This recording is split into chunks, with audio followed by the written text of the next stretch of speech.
Hello ಮಕ್ಕಳ, ನಮಸ್ಕಾರ ಎಲ್ರಿಗೂ. ಹೇಗಿದ್ದೀರಿ ಎಲ್ಲರೂ? How are you all doing my dear students? ಮಕ್ಕಳ, ಇನ್ನೇನು ಈಗ ತಾನೇ ಕಾಲೇಜ್ ಶುರು ಆಗಿದೆ ಸರ್, ಆಗಲೇ ಬಂದುಬಿಟ್ರಾ ಸರ್ ರೋಡ್ ಮ್ಯಾಪ್ ಅಂದ್ಕೊಂಡು ಅಂತ ಅಂದರೆ ಹೌದು ಮಕ್ಕಳ. ಯಾಕಂದರೆ ಜಸ್ಟ್ ಟೈಮ್ ಶುರು ಆಗಿದೆ ಅಂತ ಅನಿಸುತ್ತೆ, ಬಟ್ ನೀವು ಅಂದ್ಕೊಂಡಷ್ಟೇ ಮಕ್ಕಳ ಟೈಮ್ ಕಳೆದೋಗ್ತಾ ಇರುತ್ತೆ. ಇನ್ನು ಸ್ವಲ್ಪ ದಿನ ಆದರೆ ಮಕ್ಕಳ ಎಕ್ಸಾಮ್ ಕೂಡ ಬಂದ್ಬಿಡುತ್ತೆ. ಸೊ ಎಕ್ಸಾಮ್ ಹಾಲಲ್ಲಿ ಕುತ್ಕೊಂಡು ಎಕ್ಸಾಮ್ ಕೂಡ ಬರೀತಿರ್ತೀರಿ. ನೋಡಿ, ಮೊನ್ನೆ ತಾನೇ ಕ್ಲಾಸ್ 10th ಎಕ್ಸಾಮ್ ಮುಗಿಸಿ ರಿಸಲ್ಟ್ಸ್ ಮುಗಿಸಿ ನೀವು ಕ್ಲಾಸ್ 11 ಜಾಯ್ನ್ ಆಗಿದ್ದು ಅಷ್ಟೇ ನೆನಪಿರುತ್ತೆ ಮಕ್ಕಳ. ಕ್ಲಾಸ್ 11th ಕೂಡ ಹಂಗೆ ಮುಗಿದೋಗಿರುತ್ತೆ, ಹೌದಲ್ಲ? ಸೊ ಹಂಗೆ ಕೂಡ ಕ್ಲಾಸ್ 12th ಆಗುತ್ತೆ. ಅದಕ್ಕೇ ಮಕ್ಕಳ ಯಾವ ರೀತಿ ಓದಬೇಕು, ಯಾವ ರೀತಿ ಓದಿದ್ರೆ ನಿಮಗೆ ಕ್ಲಾಸ್ 12th ಬೋರ್ಡ್ ಎಕ್ಸಾಮ್ಸಲ್ಲಿ ಕೂಡ ಒಳ್ಳೆ ಮಾರ್ಕ್ಸ್ ಬರುತ್ತೆ ಆ್ಯಂಡ್ KCETಯಲ್ಲಿ ಕೂಡ ಒಳ್ಳೆ ಮಾರ್ಕ್ಸ್ ಬರುತ್ತೆ ಅಂತ ತಿಳಿಸ್ಬಿಟ್ಟು ಹೋಗೋದಕ್ಕೆ ಮಕ್ಕಳ ನಾನು ಈ ವಿಡಿಯೋ ಮುಖಾಂತರ ನಿಮ್ಮ ಮುಂದೆ ಬಂದಿದ್ದೀನಿ. ಹಾಗಾದರೆ ಯಾವ ಮಂತಲ್ಲಿ ಏನೇನು ಪಾಠ ನಡೆಯುತ್ತೆ ಲಕ್ಷ KCET 2027ನಲ್ಲಿ ಆ್ಯಂಡ್ ನೀವು ಯಾವ ರೀತಿ ಪ್ರಿಪ್ರೇಷನ್ಸ್ ಮಾಡಿಕೊಂಡ್ರೆ ನಿಮಗೆ ಬೆನಿಫಿಟ್ ಅನ್ನೋದನ್ನು ಮಕ್ಕಳ ನಾನು ತಿಳಿಸ್ತಾ ಹೋಗ್ತೀನಿ. ನೋಡಿ ಮಕ್ಕಳ, ನಾನು ಈಗಲೇ ಹೇಳ್ತಾ ಇದ್ದೀನಿ ನಿಮಗೆ, board exams is completely easy ಕೊಂಡ್ರು. ಬೋರ್ಡ್ ಎಕ್ಸಾಮ್ಸ್ಗೆ ನಾನೇನು FA1 FA2 ಮತ್ತು ಮಿಡ್ ಟರ್ಮ್ ಎಕ್ಸಾಮ್ಸ್ ಟೈಮಲ್ಲಿ ನಮ್ಮ PW ಕನ್ನಡ ಚಾನಲಲ್ಲಿ ನಾವೇನು ಮ್ಯಾರಥಾನ್ಸ್ನ ಮಾಡ್ತೀವಿ ಮಕ್ಕಳ, ಅದನ್ನು ಓದ್ಕೊಂಡ್ರೆ ಸಾಕು. ಖಂಡಿತ ಮಕ್ಕಳ ನೀವೆಲ್ಲರೂ ಕೂಡ ಪ್ರತಿಯೊಬ್ಬರು ಕೂಡ ನಾವೇನು ಹೇಳ್ತೀವಿ ಅದನ್ನು ಫಾಲೋ ಮಾಡಿ ಓದ್ಕೊಂಡ್ರೆ ಖಂಡಿತ ಔಟ್ ಆಫ್ ಔಟ್ ಬಂದೇ ಬರುತ್ತೆ. ಸೊ ನೀವು ಆ ಟೈಮಲ್ಲಿ ಅಂದರೆ FA1 ಎಕ್ಸಾಮ್ ಅನೌನ್ಸ್ ಆಗುತ್ತೆ, ಒಂದು ವಾರ ಟೈಮ್ ಸಿಗುತ್ತೆ ಮಕ್ಕಳ. ಆ ಟೈಮಲ್ಲಿ ನಾವು ಲೈವ್ ಬರ್ತೀವಿ ಯೂಟ್ಯೂಬಲ್ಲಿ. ಸೊ ಮ್ಯಾರಥಾನ್ಸ್ ಕಂಡಕ್ಟ್ ಮಾಡ್ತೀವಿ, ಚಾಪ್ಟರ್ ವೈಸ್ ಮೇಲೆ ಮಕ್ಕಳ ಡಿಸ್ಕಷನ್ಸ್ ಮಾಡ್ತಾ ಹೋಗ್ತೀವಿ. ಇಂಪಾರ್ಟೆಂಟ್ ಕ್ವಶನ್ಸ್, ಇದೇ ಕ್ವಶನ್ಸ್ ಎಕ್ಸಾಮಿಗೆ ಬರುತ್ತೆ ಅಂತ ಕೂಡ ತಿಳಿಸ್ತೀವಿ. ಅದೇ ಕ್ವಶನ್ಸ್ ಮಕ್ಕಳ ಟೆಸ್ಟ್ ಎಕ್ಸಾಮ್ ಯಾವಾಗಲೂ ಬರ್ತಾ ಹೋಗುತ್ತೆ. ಅದನ್ನು ಓದ್ಕೊಂಡ್ರೆ ಸಾಕು, ಖಂಡಿತ ಮಕ್ಕಳ ಔಟ್ ಆಫ್ ಔಟ್ ಕೂಡ ಖಂಡಿತ ತೆಗಿಬೋದು ನೀವು. ಇನ್ನು ಅದನ್ನು ಬಿಟ್ಟು ಉಳಿದಿರೋ ಟೈಮಲ್ಲಿ ಮಕ್ಕಳ KCET ಎಕ್ಸಾಮ್ಸ್ ಕಡೆನೇ ನಿಮ್ಮ ಗಮನ ಎಲ್ಲ ಇರಬೇಕು. KCET ಎಕ್ಸಾಮ್ಸ್ಗೆ ಮಕ್ಕಳ ಅಟ್ಮೋಸ್ಟ್ ಪ್ರಾಮಿನೆನ್ಸ್ ಕೊಡಬೇಕು. ಬೋರ್ಡ್ ಎಕ್ಸಾಮ್ಸ್ಗೆ ಮಕ್ಕಳ ಯಾವಾಗ ಟೆಸ್ಟ್ ಬರುತ್ತೆ ಆಗ ಪ್ರಿಪ್ರೇಷನ್ಸ್ ಮಾಡಿಕೊಂಡ್ರೆ ಸಾಕು. ಕಳೆದ ಬಾರಿ ಕೂಡ ಹೇಳಿದರು ಸರ್, ನಮ್ಮ ಮನೆಗಳಲ್ಲಿ FA1 ಮತ್ತು ಮಿಡ್ ಟರ್ಮ್ ಎಕ್ಸಾಮ್ಸ್ ಮಾರ್ಕ್ಸ್ ಕೂಡ ಇಂಪಾರ್ಟೆಂಟ್ ಅಂತ ಹೇಳ್ತಾರೆ. ನಾನು ಕೂಡ ಇಂಪಾರ್ಟೆಂಟ್ ಅಂತಲೇ ಹೇಳ್ತಾ ಇರೋದು, ಯಾಕಂದರೆ ಅದರ ಮಾರ್ಕ್ಸ್ ನೀವು ತೊಗೊಳ್ಳಿಲ್ಲ ಅಂತಂದರೆ ಬೋರ್ಡ್ ಎಕ್ಸಾಮ್ಸಲ್ಲಿ ಮಾರ್ಕ್ಸ್ ಕೂಡ ಕಡಿಮೆ ಆಗುತ್ತೆ. ಸೊ ನಾನು ಕೂಡ ಇಂಪಾರ್ಟೆಂಟ್ ಅಂತಲೇ ಹೇಳ್ತಾ ಇದ್ದೀನಿ, ಹಂಗನ್ಬಿಟ್ಟು ದಿನ ಓದೋ ಅವಶ್ಯಕತೆ ಇಲ್ಲ. ನೋಡಿ ಮಕ್ಕಳ, ನಾನು ಯಾವಾಗಲೂ ಕೂಡ ಒಂದು ಮಾತನ್ನ ನಂಬ್ತೀನಿ, ಅದೇನಂತ ಅಂದರೆ if you aim for means if your target is 10th mile, aim for the 11th mile. ನಿನ್ನ ಟಾರ್ಗೆಟ್ 10 ಮೈಲಿ ಅಥವಾ 10 ಕಿಲೋಮೀಟರ್ ಓಡಬೇಕು ಅಂತ ಇದ್ದರೆ aim for the 11th mile or 12th mile. ಯಾಕಂತಂದರೆ ನಿನ್ನ ಗುರಿ ಜಾಸ್ತಿ ಇಟ್ಕೊಂಡಾಗ ಅದ್ರ ಕೆಳಗಡೆ ಇರೋದೆಲ್ಲ ಏನಂತ ಅನಿಸುತ್ತೆ, ತುಂಬ ಚಿಕ್ಕದು ಅನಿಸ್ತಾ ಹೋಗುತ್ತೆ. ಸೊ ಆಟೋಮೆಟಿಕಲಿ ಮಕ್ಕಳ ತುಂಬ ಈಸಿಯಾಗಿ ನಿನ್ನ ಗುರಿನ ನೀನು ತಲುಪಿಡ್ತೀಯ, ಯಾಕಂದರೆ ನಿನ್ನ ಟಾರ್ಗೆಟ್ ಅದಕ್ಕಿಂತ ಜಾಸ್ತಿ ಇದೆ. ಓಕೆ, ನಿನ್ನ ಮೈಂಡ್ ಸೆಟ್ ನಂಗೆ ಪ್ರಿಪೇರ್ ಮಾಡ್ಕೊಳ್ತಿದ್ಯಾ, ನಾನು 12th ಮೈಲ್ ಓಡಬೇಕಂತ. ಬಟ್ ಆ್ಯಕ್ಚುಲಿ ಇರೋದು ಎಷ್ಟು, 10th ಮೈಲ್ ನೀನು ಓಡಬೇಕಾಗಿರೋದು. ಅಂದರೆ ನೀನು ಬೋರ್ಡ್ ಎಕ್ಸಾಮ್ಸ್ಗೆ ಓದ್ಕೋಬೇಕು, ಬೋರ್ಡ್ ಎಕ್ಸಾಮ್ಸಲ್ಲಿ ಒಳ್ಳೆ ಮಾರ್ಕ್ಸ್ ತೊಗೋಬೇಕು ಅಂದರೆ ಅದಕ್ಕಿಂತ ಹೈಯರ್ ಲೆವೆಲ್ ಓದ್ಕೊಂಡ KCET. ಸೊ KCETನ ಚೆನ್ನಾಗಿ ಕಲ್ತ್ಕೊಂಡ್ಬಿಟ್ರೆ ಎಲ್ಲ ಕಾನ್ಸೆಪ್ಷುಯಲ್ ಕ್ಲಾರಿಟಿ ಸಿಗುತ್ತೆ. MCQಸಲ್ಲಿ ಕೂಡ ಔಟ್ ಆಫ್ ಔಟ್ ತೆಗಿಬೋದು. ಇನ್ನು ಉಳಿದಿರೋದು ಬೋರ್ಡ್ ಎಕ್ಸಾಮ್ಸಲ್ಲಿ ಡಿಸ್ಕ್ರಿಪ್ಟಿವ್ ಕ್ವಶನ್ಸ್, ಅದನ್ನು ಆರಾಮ್ಸೆ ಬರಿಬೋದು. ಯಾಕಂತಂದರೆ ಬೋರ್ಡ್ ಎಕ್ಸಾಮ್ಸಲ್ಲಿ ಮಕ್ಕಳ ಹೇಳ್ತಾ ಇದ್ದೀನಿ, ನಿಮಗಿದು ಫಸ್ಟ್ ಇಯರ್, ಬಟ್ ನನಗಿದು ಎಷ್ಟನೇ ಇಯರ್ ಅಂತಂದರೆ 10th year 11th year. So ನಾನು ಪ್ರತಿ ವರ್ಷ ಕೂಡ ಹೇಳ್ತಾ ಇರೋದು ಇದನ್ನೇ, ಏನಂತ ಅಂದರೆ ಇಂಪಾರ್ಟೆಂಟ್ ಕ್ವಶನ್ಸ್ ಒಂದು ಲಿಸ್ಟ್ ಇದೆ ಕಂದ, ಆ ಲಿಸ್ಟ್ಗಳನ್ನ ಓದ್ಕೊಂಬಿಡಿ ಸಾಕು, ಖಂಡಿತ ಔಟ್ ಆಫ್ ಔಟ್ ಬರುತ್ತೆ. ಸೊ ಹಾಗಾದರೆ ಯಾವ್ಯಾವ ಮಂತಲ್ಲಿ KCETಗೋಸ್ಕರ ನಾನು ಓದಬೇಕು ಅಂತ ಕೇಳಿದ್ರೆ ನೋಡ್ಕಂದ, ನಿಮಗೆ ಇವತ್ತಿಂದ ನೆಕ್ಸ್ಟ್ ಇರೋದು 10 ಮಂತ್ಸ್ ಅಷ್ಟೇ. ಸೊ ಈ 10 ಮಂತ್ಸ್ನ ನೀನು ಯಾವ ರೀತಿ ಕ್ಯಾಪಿಟಲೈಸ್ ಮಾಡ್ಕೊಳ್ತೀಯಾ ಅನ್ನೋದೇ ಇರೋದು ಕಂದ. ಇದನ್ನು ನೀನು ಕರೆಕ್ಟಾಗಿ ಕ್ಯಾಪಿಟಲೈಸ್ ಮಾಡಿಕೊಂಡ್ರೆ you can change the game.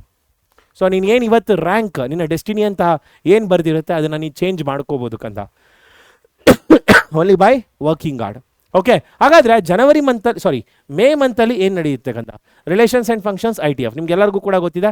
Relations and functions ಇನ್ನು 1 ಅಥವಾ 2 ಕ್ಲಾಸ್ ಆದರೆ ಮುಗ್ದೋಗುತ್ತೆ. ಅದಾದಮೇಲೆ ಇನ್ವೆಸ್ಟಿಗ್ನೋಮೆಟ್ರಿ ಫಂಕ್ಷನ್ಸ್ ಬರುತ್ತೆ. ನೋಡಿ, ಈ ಇನ್ವೆಸ್ಟಿಗ್ನೋಮೆಟ್ರಿ ಫಂಕ್ಷನ್ಸ್ ಮತ್ತು ರಿಲೇಷನ್ಸ್ ಆ್ಯಂಡ್ ಫಂಕ್ಷನ್ಸ್ ಇಗ್ನೋರ್ ಮಾಡೋಂಗೇ ಇಲ್ಲ. ಯಾಕಂದರೆ ಇಲ್ಲಿ ಏನು ಕಾನ್ಸೆಪ್ಟ್ಸ್ಗಳಿದೆ, ಕೆಲವು ಕಾನ್ಸೆಪ್ಟ್ಸ್, ಎಲ್ಲ ಕಾನ್ಸೆಪ್ಟ್ಸ್ ಅಲ್ಲ, ಕೆಲವು ಕಾನ್ಸೆಪ್ಟ್ಸ್ ನಿಮ್ಮ ಡಿಫ್ರೆನ್ಸಿಯೇಷನ್ಗೆ ಬರುತ್ತೆ, ಇಂಟಿಗ್ರೇಷನ್ ಕೂಡ ಬರುತ್ತೆ. ಸೊ ಎಸ್ಪೆಷಲಿ ಡೊಮೇನ್ ರೇಂಜ್ ಕಾನ್ಸೆಪ್ಟ್ಸಲ್ಲಿ ಏನು ಕೆಲವು ಫಂಕ್ಷನ್ಸ್ಗಳನ್ನ ಕಲಿತೀರಾ ಅದು ಫ್ಯೂಚರಲ್ಲೂ ಕೂಡ ಬೆನಿಫಿಟ್ ಆಗುತ್ತೆ, especially in application of derivatives also. And inverse trigonometry functions ಇಲ್ಲದೇ ಇಲ್ವೇ ಇಲ್ಲ ಮಕ್ಕಳು, ಯಾಕಂದರೆ ಇನ್ವೆಸ್ಟಿಗ್ನೋಮೆಟ್ರಿ ಫಂಕ್ಷನ್ಸ್ ಡಿಫ್ರೆನ್ಸಿಯೇಷನ್ಗೆ ಬೇಕು, ಇನ್ವೆಸ್ಟಿಗ್ನೋಮೆಟ್ರಿಕ್ ಫಂಕ್ಷನ್ಸ್ ಇಂಟಿಗ್ರೇಷನ್ಗೆ ಬೇಕು ಮಕ್ಕಳ. ಸೊ ಅದಕ್ಕೆ ಕರೆಕ್ಟಾಗಿ ನೀಟಾಗಿ ಓದ್ಕೊಳ್ಳಿ, ಕಾನ್ಸೆಪ್ಟ್ಸಲ್ಲಿ ಕ್ಲಾರಿಟಿ ತೊಗೊಳ್ಳಿ. ಆ್ಯಂಡ್ ಏನೇನು ಪ್ರಾಬ್ಲಮ್ಸ್ ಮಾಡಿಸ್ತೀನಿ ಮಕ್ಕಳು ಅದೆಲ್ಲ ಪರ್ಫೆಕ್ಟಾಗಿ. ಆ್ಯಂಡ್ ಇದನ್ನು ಓದ್ಕೊಂಡ್ಬಿಟ್ರೆ ಬೋರ್ಡ್ ಎಕ್ಸಾಮ್ಸ್ ಖಂಡಿತ ಈಸಿ ಆಗುತ್ತೆ. ಆ್ಯಂಡ್ ನಿಮಗೆಲ್ಲ ಗೊತ್ತಿದೆ ಮಕ್ಕಳ, ಲಕ್ಷ KCET ನಾನು ಹೇಳ್ಕೊಡ್ತಾನೆ ಇದ್ದೀನಿ, ಬೋರ್ಡ್ ಅಪ್ರೋಚ್ ಹೇಗೆ, KCET ಅಪ್ರೋಚ್ ಹೇಗೆ ಅಂತ, ಹೌದಲ್ಲ? ಸೊ ಆರಾಮ್ಸೆ ನೀವು ಪ್ರಾಬ್ಲಮ್ಸ್ಗಳನ್ನ ಸಾಲ್ವ್ ಮಾಡ್ತಾ ಹೋಗ್ಬೋದು. ಆ್ಯಂಡ್ ನೆಕ್ಸ್ಟ್ ಬಂದು ಮಕ್ಕಳ ನೀವು coming to June. So June ಮತ್ತು ಜುಲೈಯಲ್ಲಿ ನೋಡಿ, so June and July half ಅಂತ ಹೇಳ್ತಾ ಇದ್ದೀನಿ, ಯಾಕಂದರೆ ಆ ಟೈಮಲ್ಲಿ ಮಕ್ಕಳ ಕಂಟಿನ್ಯೂಟಿ, ಡಿಫ್ರೆನ್ಷಿಯಬಿಲಿಟಿ ಮತ್ತು ಮೆಥಡ್ಸ್ ಆಫ್ ಡಿಫ್ರೆನ್ಸಿಯೇಷನ್. ಸೊ ಅದಷ್ಟೇ ಅಲ್ಲದೆ ಸೊ ಇದರಿಂದ ಮಕ್ಕಳ ನಿಮಗೆ ಅರೌಂಡ್ 3 ಮಾರ್ಕ್ಸ್ ಎಕ್ಸ್ಪೆಕ್ಟ್ ಮಾಡಿದ್ರೆ ಇದರಿಂದ ಒಂದು 2 ಮಾರ್ಕ್ಸ್ ಎಕ್ಸ್ಪೆಕ್ಟ್ ಮಾಡ್ಬೋದು. ಸೊ ಟೋಟಲ್ ಎಷ್ಟಾಗುತ್ತೆ ಮಕ್ಕಳ 5 ಮಾರ್ಕ್ಸ್ ಇದರಿಂದ ಬರುತ್ತೆ. ಸೊ ಇದರಲ್ಲಿ ಕಮಿಂಗ್ ಟು ದಿಸ್ ಸ್ಟೂಡೆಂಟ್ಸ್, ಇದರಲ್ಲಿ ನಾನು ಇನ್ನೊಂದು ಟಾಪಿಕ್ ಕೂಡ ಹೇಳ್ಕೊಡ್ತೀನಿ, ದಟ್ ಈಸ್ ಲಿಮಿಟ್ಸ್. ಸೊ ಇನ್ನೊಂದು ಕಾನ್ಸೆಪ್ಟ್ ಮಕ್ಕಳ ಇದರಲ್ಲಿ ಬೇಕಾಗಿರೋದು ಲಿಮಿಟ್ಸ್ ಕೂಡ ನಾನು ಶುರು ಮಾಡ್ತೀನಿ. So limits ಹೇಳ್ಕೊಟ್ಬಿಟ್ಟೇನೆ. ಲಿಮಿಟ್ಸ್ ಅಂದರೆ ಏನು, ಸೊ ಇದ್ರದ್ದು ಜೊಮೆಟ್ರಿಕಲ್ ಇಂಟರ್ಪ್ರಿಟೇಷನ್ಸ್ ಏನು, ಎಲ್ ಹಾಸ್ಪಿಟಲ್ಸ್ ರೂಲ್ ಅಂದರೆ ಲೊಪಿಟಲ್ಸ್ ರೂಲ್ ಹೇಗೆ, ಯಾವಾಗ ಯೂಸ್ ಮಾಡ್ಕೊಳ್ತೀವಿ ಅದನ್ನೆಲ್ಲ ಹೇಳ್ಬಿಟ್ಟೇನೆ ಮಕ್ಕಳ. ಕಂಟಿನ್ಯೂಟಿಗೆ ಹೋಗ್ತೀವಿ. ಲಿಮಿಟ್ಸ್ಗಿಂತ ಒಂದು ಸ್ಟೆಪ್ ಜಾಸ್ತಿ ಅಷ್ಟೇ ಕಂಟಿನ್ಯೂಟಿ. ಆ್ಯಂಡ್ ಅದರಲ್ಲಿ ಯಾವಾಗ ಕಂಟಿನ್ಯೂಸ್ ಆಗುತ್ತೆ ಒಂದು ಫಂಕ್ಷನ್, ಯಾವಾಗ ಡಿಸ್ಕಂಟಿನ್ಯೂಸ್ ಆಗುತ್ತೆ ಮಕ್ಕಳ, ಇದೆಲ್ಲವೂ ಕೂಡ ಸ್ವಲ್ಪ ಜಾಸ್ತಿ ಥಿಯರಿಟಿಕಲ್ ಕಾನ್ಸೆಪ್ಟ್ಸ್ ಇರುತ್ತೆ. ನಿಮಗೆ ಬೋರ್ ಅಂತ ಅನಿಸುತ್ತೆ, ಬಟ್ ನೀವೇನಾದರೂ ಬೋರ್ ಆಗಿ ಮಕ್ಕಳ ಕಾನ್ಸೆಪ್ಟ್ಸ್ಗಳನ್ನ ಅರ್ಥ ಮಾಡ್ಕೊಳ್ಳಿಲ್ಲ ಅಂದರೆ ಅದ್ರ ಮೇಲೆ ಪ್ರಾಬ್ಲಮ್ಸ್ ಬರ್ತಾ ಹೋಗುತ್ತೆ. ಪ್ರಾಬ್ಲಮ್ಸ್ ಮಾತ್ರ ಮಸ್ತ್ ಇಂಟ್ರೆಸ್ಟಿಂಗ್ ಆಗಿರುತ್ತೆ ಮಕ್ಕಳ. Only that you need to go with the concepts properly, ಅಂದರೆ ಕಾನ್ಸೆಪ್ಟ್ಸ್ಗಳನ್ನ ಕರೆಕ್ಟಾಗಿ ಅರ್ಥ ಮಾಡ್ಕೋಬೇಕು. ಆ್ಯಂಡ್ ಬೋರ್ ಎಲ್ಲೂ ಕೂಡ ನಿಮಗೆ ಬೋರ್ ಅಂತ ಅನ್ಸಿದ್ರು ಕೂಡ ಪರವಾಗಿಲ್ಲ, you need to motivate yourself and concentrate again and again. So ಇವೆರಡೂ ಕೂಡ ಮಕ್ಕಳ ಸ್ವಲ್ಪ ಥಿಯರಿಟಿಕಲ್ ಕಾನ್ಸೆಪ್ಟ್ಸ್ ಇರುತ್ತೆ, ಬಟ್ ಪ್ರಾಬ್ಲಮ್ಸ್ ಮಾತ್ರ ಮಸ್ತ್ ಇರುತ್ತೆ ಮಕ್ಕಳ. ಆ್ಯಂಡ್ ಎಲ್ಲ ಫಂಕ್ಷನ್ಸ್ ಬಗ್ಗೆ ಕ್ಲಾರಿಟಿ ಸಿಗ್ತಾ ಹೋಗುತ್ತೆ ನಿಮಗೆ. ಸೊ ಗ್ರಾಫ್ ಕಣ್ಮುಂದೆ ಬರ್ತಾ ಹೋಗುತ್ತೆ, ಆ ರೀತಿ ಕಾನ್ಸೆಪ್ಟ್ಸ್ಗಳಿದೆ ಮಕ್ಕಳ ಇದು. ಆ್ಯಂಡ್ ನೆಕ್ಸ್ಟ್ ಇಲ್ಲಿಗೆ ಬಂದಾಗ methods of differentiation. Yes, methods of differentiation ಮಕ್ಕಳ, ಫಸ್ಟ್ ನೀವು ಇನ್ವರ್ಸ್ ಟ್ರಿಗೊನೋಮೆಟ್ರಿ ಫಂಕ್ಷನ್ಸ್ ಓದ್ತೀರಿ, ಆಮೇಲೆ ಇಂಪ್ಲಿಸಿಟ್ ಫಂಕ್ಷನ್ಸ್ಗೆ ಹೋಗ್ತೀರಿ, ಇಂಪ್ಲಿಸಿಟ್ ಫಂಕ್ಷನ್ಸ್ ಆದಮೇಲೆ ಪ್ಯಾರಾಮೆಟ್ರಿಕ್ ಫಂಕ್ಷನ್ಸ್ಗೆ ಹೋಗ್ತೀರಿ, ಅದಾದಮೇಲೆ ಸೆಕೆಂಡ್ ಆರ್ಡರ್ ಡಿಫ್ರೆನ್ಸಿಯೇಷನ್ ಬರ್ತೀರಿ. ಸೊ ಈ 4 ಮೇಲೆ ಕೂಡ ಒಂದು 4 ಕ್ವಶನ್ ಬರುತ್ತೆ. ಸೊ ಟೋಟಲಿ ಇಲ್ಲಿಂದ ಒಂದು ಕ್ವಶನ್, ಇಲ್ಲಿಂದ ಒಂದು ಕ್ವಶನ್, ಇದರಲ್ಲಿ 4 ಕ್ವಶನ್ ಬರುತ್ತೆ, ಇದರಲ್ಲಿ ಒಂದು ಕ್ವಶನ್. ಟೋಟಲಿ ಮಕ್ಕಳ ನೀವು 6 to 7 ಮಾರ್ಕ್ಸ್ ಎಕ್ಸ್ಪೆಕ್ಟ್ ಮಾಡ್ಬೋದು ಇದರಲ್ಲಿ. So totally you can expect around 6 to 7 marks from this. So ನಿಮಗೆ ಅಪ್ ಟು ಜುಲೈ ಆಫ್ ತನಕ ಓದೋ ತನಕನೇ ಸೊ ಒಂದು 12-13 ಮಾರ್ಕ್ಸ್ ಕವರ್ ಆಗುತ್ತೆ ಮಕ್ಕಳ. ನೆಕ್ಸ್ಟ್ ಬಂದು ನಿಮಗೆ ಯಾವುದು ಅಂತಂದರೆ ಜುಲೈ ಆಫಲ್ಲಿ ಮತ್ತು ಆಗಸ್ಟಲ್ಲಿ ಯಾವ್ದು ಬರುತ್ತೆ ಅಂತಂದರೆ ಮಕ್ಕಳ ಇಂಟಿಗ್ರಲ್ಸ್ ಬರುತ್ತೆ. ಇದರಲ್ಲಿ ಇಂಡೆಫಿನೈಟ್ ಇಂಟಿಗ್ರಲ್ಸ್ ಮತ್ತು ಡೆಫಿನೈಟ್ ಇಂಟಿಗ್ರಲ್ಸ್. ಹೇಳ್ತಾ ಇದ್ದೀನಿ ಕೇಳಿಸ್ಕೊಳ್ಳಿ ಮಕ್ಕಳ. NCERT place a very important role year. So NCERT ಪ್ರಾಬ್ಲಮ್ಸ್ಗಳೇನಿದೆ ಅದನ್ನು ನೀಟಾಗಿ ಓದ್ಕೊಂಡು ಅದನ್ನು ಪರ್ಫೆಕ್ಟಾಗಿ ಮಕ್ಕಳ ಸಾಲ್ವ್ ಮಾಡಿಕೊಂಡು ಮಿನಿಮಮ್ 2 to 3 ಸಲ ಸಾಲ್ವ್ ಮಾಡಬೇಕು ಮಕ್ಕಳ ನಿಮ್ಮ NCERT ಟೆಕ್ಸ್ಟ್ ಬುಕ್ ಪ್ರಾಬ್ಲಮ್ಸ್. ಅಂದರೆ ಸರ್ ಒಂದು ಕ್ವಶನ್ ಕೊಡ್ತಾರೆ, ಒಂದು ಕ್ವಶನ್ನ 3 ಸಲ ಬರೆದ್ರೆ ಸಾಕ ಸರ್, ಹಂಗಲ್ಲ ಕಂದ, ನಾನು ಆ ರೀತಿ ಹೇಳ್ತಾ ಇಲ್ಲ. ದೆರ್ ಆರ್ 10 ಎಕ್ಸಸೈಸ್, 7.10 ಎಕ್ಸಸೈಸ್ ಇದೆ ಕಂದ. ಒಂದು ಸಲ ನೀನು ಪ್ರಾಬ್ಲಮ್ಸ್ಗಳನ್ನ ಸಾಲ್ವ್ ಮಾಡಬೇಕಾದ್ರೆ ನಿನಗೆ ಫಸ್ಟ್ ಗೊತ್ತಾಗ್ತಾ ಬರೋದು ಯಾವ್ಯಾವ ಮೆಥಡ್ಸ್ ಇದೆ. Substitution method, next trigonometric formula, ಅದಾದಮೇಲೆ integration by parts, partial fractions, standard functions. So ಈ ರೀತಿ 5 ರೀತಿ ಬರುತ್ತೆ. ಅದಾದಮೇಲೆ ಡೆಫಿನೆಟ್ ಇಂಟಿಗ್ರಲ್ಸ್ ಪ್ರಾಪರ್ಟೀಸ್ ಬರ್ತಾ ಹೋಗುತ್ತೆ. ಸೊ ಅದನ್ನು ಬಿಡು, ಡೆಫಿನೆಟ್ ಇಂಟಿಗ್ರಲ್ಸ್ ಬಿಡು, ಫಸ್ಟು ಇಂಡೆಫಿನೆಟ್ ಇಂಟಿಗ್ರಲ್ಸ್ಗೆ ಬರೋಣ. So there are around 6 exercise, ಹೌದಲ್ಲ? 6 to 7 ಎಕ್ಸಸೈಸ್ ಇದೆ. ಈ 7 ಎಕ್ಸಸೈಸ್ನ ಕಂದ ನೀನು ಮೊದಲನೇ ಸಲ ಓದಬೇಕಾದ್ರೆ ಯಾವ್ಯಾವ ಮೆಥಡ್ ಇದೆ ಅಂತ ತಿಳ್ಕೊಳ್ತೀಯಾ. 2ನೇ ಸಲ ಅಟೆಂಡ್ ಮಾಡಬೇಕಾದ್ರೆ ಪ್ರಾಬ್ಲಮ್ಸ್ಗಳನ್ನ ನೀನೇನು ಮಾಡ್ತೀಯಾ, ಈ ಪ್ರಾಬ್ಲಮ್ನ ನೀನು ಸಬ್ಸ್ಟಿಟ್ಯೂಷನ್ ಮೆಥಡಿಂದನೇ ಮಾಡಬೇಕಾ, ಮ್ಯಾನಿಪುಲೇಷನಿಂದ ಮಾಡೋದಕ್ಕಾಗಲ್ವಾ? f'(x/f(x) ರೂಲೇ ಯೂಸ್ ಮಾಡಿ ಮಾಡ್ಬೋದಾ? ಟ್ರಿಗ್ನೋಮೆಟ್ರಿಕ್ ಫಾರ್ಮುಲಾಗಳನ್ನ ಆಟ ಆಡಿ ಅಂದರೆ ಚೇಂಜ್ ಮಾಡಿಕೊಂಡು ಸಿಂಪ್ಲೆಸ್ಟ್ ಫಾರ್ಮಿಗೆ ತರಿಸಿ ಪ್ರಾಬ್ಲಮ್ಸ್ಗಳನ್ನ ಸಾಲ್ವ್ ಮಾಡ್ಬೋದಾ? ಇದನ್ನು ಸ್ಟ್ಯಾಂಡರ್ಡ್ ಫಂಕ್ಷನ್ಸ್ಗೆ ಕನ್ವರ್ಟ್ ಮಾಡ್ಬೋದಾ? ಇದನ್ನು ಇಂಟಿಗ್ರೇಷನ್ ಬೈ ಪಾರ್ಟ್ಸ್ ಇಂದ ಸಾಲ್ವ್ ಮಾಡ್ಬೋದಾ? ಪ್ರತಿಯೊಂದು ಪ್ರಾಬ್ಲಮ್ನು ಈ ರೀತಿ ಯೋಚನೆ ಮಾಡಬೇಕು. Each and every problem should be thought in that way. So ಆಗ ನೋಡ್ಕಂದ ಕಂಪ್ಲೀಟ್ ಈಸಿ ಆಗ್ತಾ ಹೋಗುತ್ತೆ. Everything will be easy for you. 2ನೇ ಸಲ ಪ್ರಾಬ್ಲಮ್ ಮಾಡಬೇಕಾದ್ರೆ, ಮೊದಲನೇ ಸಲ ಮಾಡಬೇಕಾದ್ರೆ ಯಾವ್ಯಾವ ಮೆಥಡ್ ಇದೆ ಅಂತ ಅರ್ಥ ಮಾಡ್ಕೋತೀಯಾ. 2ನೇ ಸಲ ಸಾಲ್ವ್ ಮಾಡಬೇಕಾದ್ರೆ ಪ್ರತಿಯೊಂದು ಪ್ರಾಬ್ಲಮ್ನ ಕೂಡ ಬೇರೆ ಬೇರೆ ಮೆಥಡ್ಸಿಂದನೂ ಕೂಡ ಸಾಲ್ವ್ ಮಾಡ್ಬೋದಾ ಅನ್ನೋದನ್ನ ನೀನು ಅರ್ಥ ಮಾಡ್ಕೊಳ್ತಾ ಹೋಗ್ತೀಯಾ ಅಥವಾ ಟ್ರೈ ಮಾಡ್ತಾ ಹೋಗ್ತೀಯಾ. ಆ್ಯಂಡ್ 3ನೇ ಸಲ ಕಂದ ನೀನು ಸಾಲ್ವ್ ಮಾಡಬೇಕಾದ್ರೆ ನಿಂಗೆ ತುಂಬ ಈಸಿ ಆಗ್ತಾ ಹೋಗುತ್ತೆ. ಸೊ ಇದೆಲ್ಲನೂ ಕೂಡ ಜಸ್ಟ್ 1.5 ಅಲ್ಲಿ ಮಾಡಿದ್ರೆ ಅದ್ರ ಜೊತೆಗೆ ನಾನು ಏನು ಹೇಳ್ಕೊಡ್ತೀನಿ ಅದೆಲ್ಲ ಪ್ರಾಬ್ಲಮ್ಸ್ಗಳನ್ನ ಕಲ್ತ್ಕೊಂಡ್ರೆ ಕಂದ ಆರಾಮ್ಸೆ ಹೇಳ್ತಾ ಇದ್ದೀನಿ. ಏನು ನಿಮ್ಮ KCET ಎಕ್ಸಾಮ್ಸ್ಗೆ 5 to 6 ಮಾರ್ಕ್ಸ್ ಬರುತ್ತೆ, ಆರಾಮ್ಸೆ ತೊಗೋಬೋದು ಇದರಲ್ಲಿ. ಸೊ ಇದರಲ್ಲಿ ಮಕ್ಕಳ ನೀವು 5 ಮಾರ್ಕ್ಸ್ to 6 ಮಾರ್ಕ್ಸ್ ಎಕ್ಸ್ಪೆಕ್ಟ್ ಮಾಡ್ಬೋದು. So you can expect around 5 to 6 marks. ಪ್ರತಿ ವರ್ಷ ಕೂಡ 5 to 6 ಮಾರ್ಕ್ಸ್ ಬಂದೇ ಬರುತ್ತೆ. ಆ್ಯಂಡ್ ಡೆಫಿನೆಟ್ ಇಂಟಿಗ್ರಲ್ಸ್ ಖಂಡಿತ ಈಸಿ ಇದೆ ಮಕ್ಕಳ. ಪ್ರಾಪರ್ಟೀಸ್ ಏನಿದೆ ಆ ಪ್ರಾಪರ್ಟೀಸ್ನ ಯಾವ ರೀತಿ ಅಟೆಂಡ್ ಮಾಡಬೇಕು, ಏನು ನಿಮಗೆ 8 ಪ್ರಾಪರ್ಟಿ ಇದೆ ಮಕ್ಕಳ, 8 ಪ್ರಾಪರ್ಟಿ ಕೂಡ ಬೇಕಾ? ಖಂಡಿತ ಇಲ್ಲ, ಬೇಕಾಗಿರೋದು 4 ಪ್ರಾಪರ್ಟಿ. ಆ 4 ಪ್ರಾಪರ್ಟಿ ಯಾವ ರೀತಿ ಯುಟಿಲೈಸೇಷನ್ ಮಾಡ್ಕೋಬೇಕು, ಯಾವ ರೀತಿ ಪ್ರಾಬ್ಲಮ್ಸ್ಗಳನ್ನ ಸಾಲ್ವ್ ಮಾಡಬೇಕು, ಎಲ್ಲನೂ ಕೂಡ ಮಕ್ಕಳ ನಾನು ಇದರಲ್ಲಿ ಹೇಳ್ಕೊಡ್ತಾ ಹೋಗ್ತೀನಿ.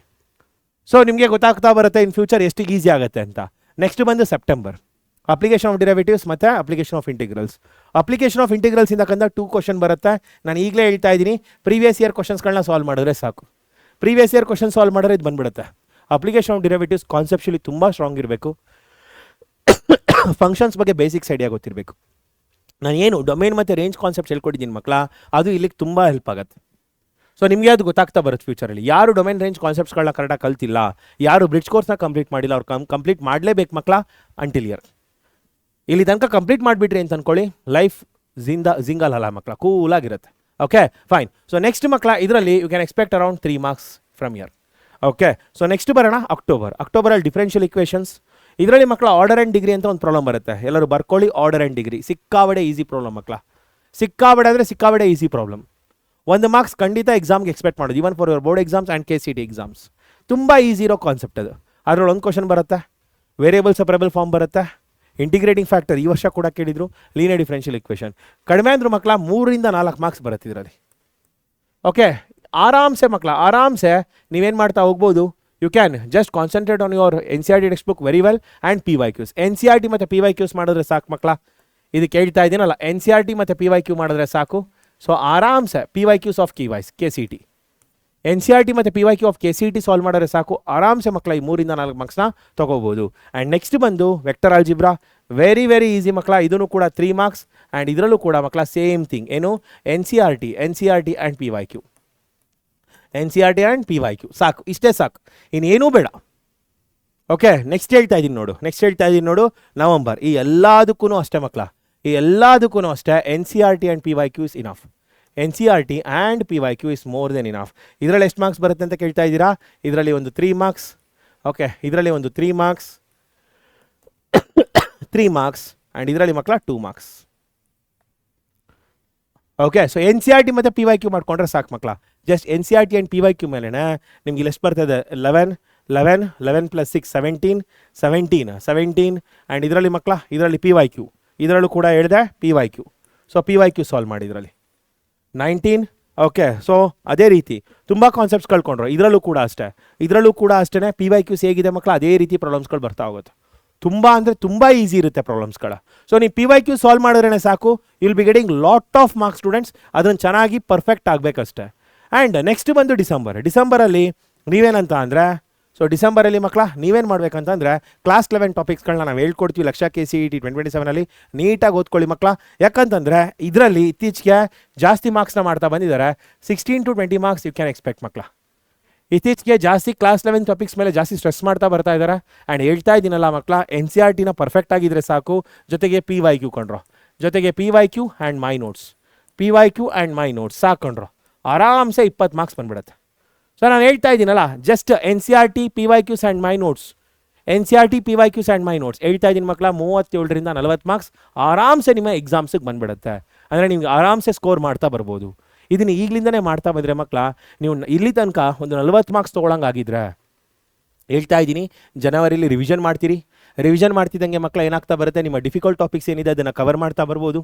ಈಸಿ ಟಾಪಿಕ್ಸ್ ಎಲ್ಲ ಮಕ್ಕಳ ಅಪ್ ಟು ಡಿಸೆಂಬರ್ ಕಂಪ್ಲೀಟ್ ಮಾಡ್ಕೊಂಬಿಡಿ. ಅಂದರೆ ಅಲ್ಲಿ ತನಕ 40 ಮಾರ್ಕ್ಸ್ ತೊಗೊಂಬಿಟ್ಟಿರ್ತೀರಿ. ನೆಕ್ಸ್ಟ್ ಜನವರಿಗೆ ಬಂದಾಗ ರಿವಿಷನ್ ಮಾಡ್ತಾ ಬರ್ತೀರಿ. ಜನವರಿ, ಫೆಬ್ರವರಿ, ಮಾರ್ಚ್, ಏಪ್ರಿಲ್ ಇದೆ.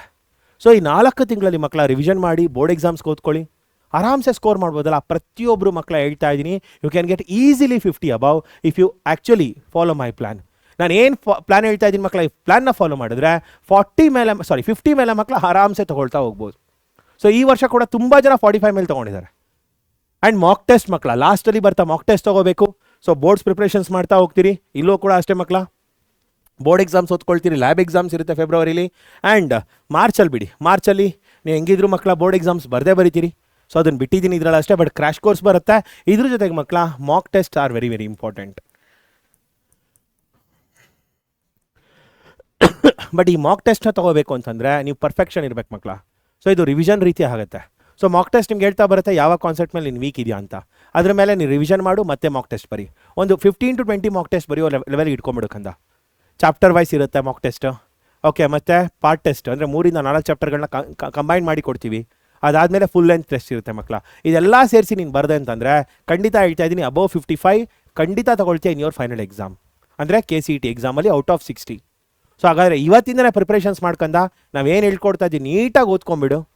ಖಂಡಿತ ಹೇಳ್ತಾ ಇದ್ದೀನಿ ಕಂದ, you will get definitely above 50 or if possible above 55 ಕೂಡ ಖಂಡಿತ ತೊಗೊಳ್ತೀಯ. ಹಾಗಾದರೆ ಓದ್ತೀಯಲ್ಲ ಕಂದ, ಓದ್ತೀನಿ ಅಂತ ಹೇಳಿದ್ರೆ yes sir I will follow your words ಏನಂತ ಕಮೆಂಟ್ ಮಾಡ್ತೀಯ ಕಂದ? Yes sir I will follow your words comment ಮಾಡ್ಕಂದ. ನೋಡ್ತೀನಿ ಎಷ್ಟು ಜನ ಕಮೆಂಟ್ ಮಾಡ್ತೀರಿ, ಎಷ್ಟು ಜನ ನಾನು ಹೇಳಿದ್ದನ್ನ ಫಾಲೋ ಮಾಡಿ ನೀವು ಮಾರ್ಕ್ಸ್ನಾಗ ಏನು ಮಾಡ್ತೀರಿ ನಾನು ನೋಡ್ತೀನಿ ಮಕ್ಕಳ. ಸಿಗೋಣ ನೆಕ್ಸ್ಟ್ ವೀಡಿಯೋ ಜೊತೆ. Until then students, take care, all the best.